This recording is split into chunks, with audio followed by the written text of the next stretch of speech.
ALGS Split 2 playoffs begin tomorrow, and here we are today to keep you up to date with all things going on inside the world of Apex Legends esports. My name is JMeyels, and of course, I'm your host, sitting in my underwear right now. Make sure to drop a subscribe if you want me to stand up and show it. So let's dive into what's happening right now. First off, we start with Wxltzy coming out yesterday in a now deleted tweet saying he had not been paid for Split 1 Pro League or LAN still, and saying that he has chased it up and hasn't received any update or payment. This is a recurring issue I've said in the ALGS scene for the last 2 years, maybe even more, and we hope to have this resolved soon. But this was a reference back in a video I made a month ago. Literally, you had Shuby saying this should be illegal. I was paid $512 of the $5,600 I was owed by the ALGS.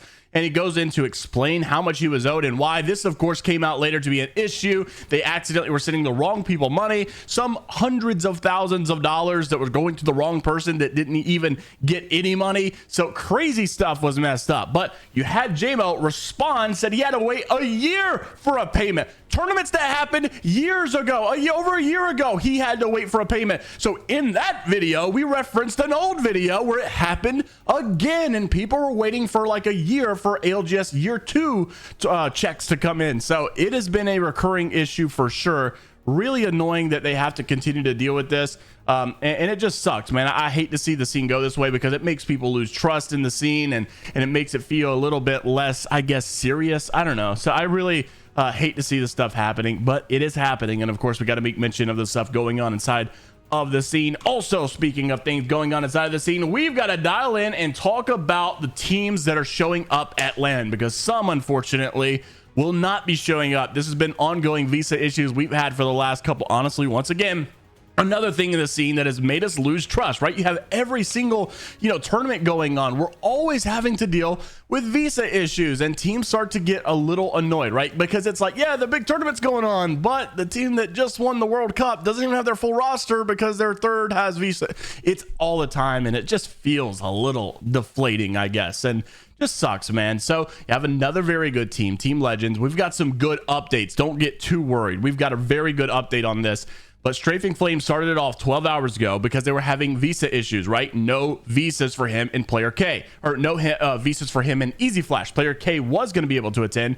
Strafing Flame comes out to say we still have no news on the visa. So Nasky and Amphi, right, from NIP will be holding down the fort at Germany with Player K for us. Good luck to the boys. There's a non-zero, he goes on to talk about Nasky's going to break their legs so he can get Zane in. Basically, the whole NIP roster is just going to take the spot for Legends Gaming. Well, that couldn't happen. Nasky saying Zane can't make it. Players' legs are safe. All's going to be good. But then Strafing Flame comes out this morning to say they got visas. So they are on a red-eye flight to get to this place now, trying to make it into LAN. So Nasky said he's about to play the group stages so well that they're going to want them to stay bracket stage anyways. So who knows exactly how it's all going to unfold. Really hoping that they don't struggle or have any mishaps. It would suck for Strafing Flame to get all the way there just to not be in the tournament anymore. But so I'm assuming obviously that NIP with Player K will be doing group stages still, and they should have no problem in all of that. But crazy situation to say the least. Now, of course, going into this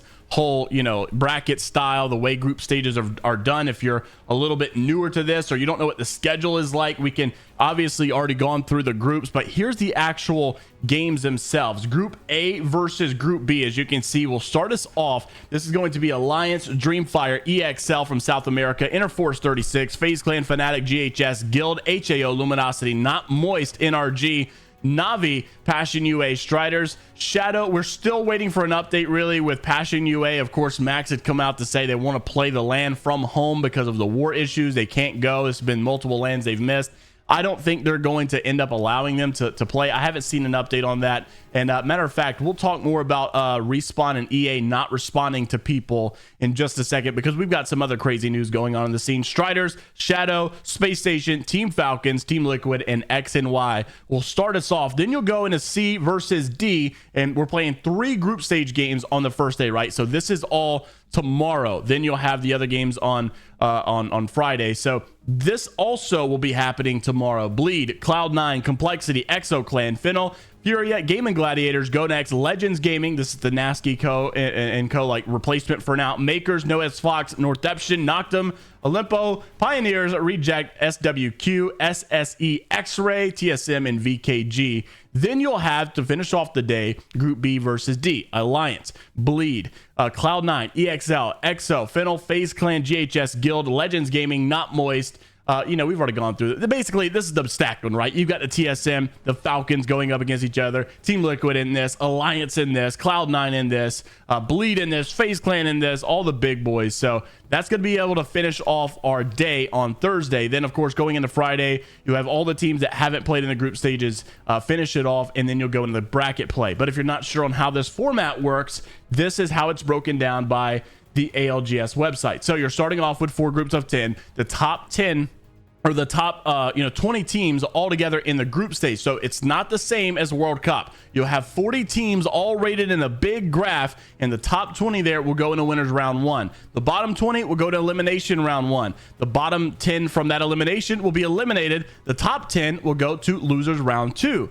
And then you've got winner bracket round 1. The top 10 there will go into finals, and the bottom 10 will go into losers round 2. The top 10 from losers round 2 will join the finals, and then obviously you've already got the other 10 from finals from the winners. So there you have your match point finals. And of course, they are doing match point finals a little different this year, and based on your seed is going to give you what playoff or what pick you get for the draft, rather than those early points that you would normally get many seasons ago. So I like the new draft idea. I like the direction we're going. Lots of news going on in the scene right now, but one of the biggest topics I think many have been touching on is the fact that we've not been getting a lot of transparency from EA and Respawn regarding core issues going on into the game. So Rogue actually came out just the other day to say he had a cheater online, obviously a big Apex competitive streamer, not necessarily a pro player, but he's played a lot of challenger circuits, done pretty well, obviously rank grinder. You guys all know Rogue. This guy had a cheater online running around with his address in his name. He tweets out 3K likes, everyone's commenting, this is insane, unbelievable, this sucks, I'm sorry, blah blah blah.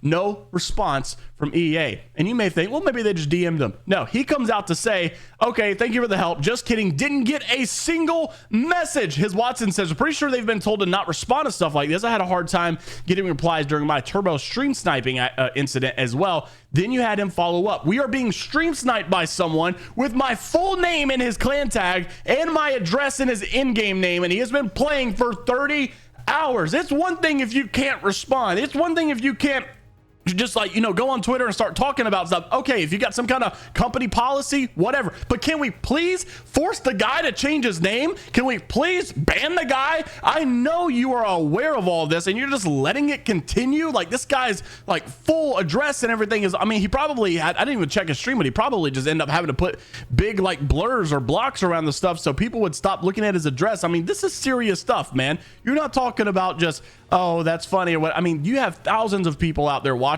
this guy. Someone that's watching is going to be very, very weird and do something very, very weird, especially with him and his girl. Dude, this is just crazy. Respawn not stepping in any way, really embarrassing, and just kind of sets a very, very, very weird feeling in my stomach. I'm very annoyed by this, honestly. And this is something that we've been seeing, right? Lack of communication. That's one thing we've been complaining about since the dawn of time, and it's still continues on. Let me know what your thoughts are down in the comment section below about all the topics mentioned in today's video. Like and subscribe if you want to stay up to date with all things inside of the world of Apex Legends esports news. And until the next time, we'll see you all later, Gators.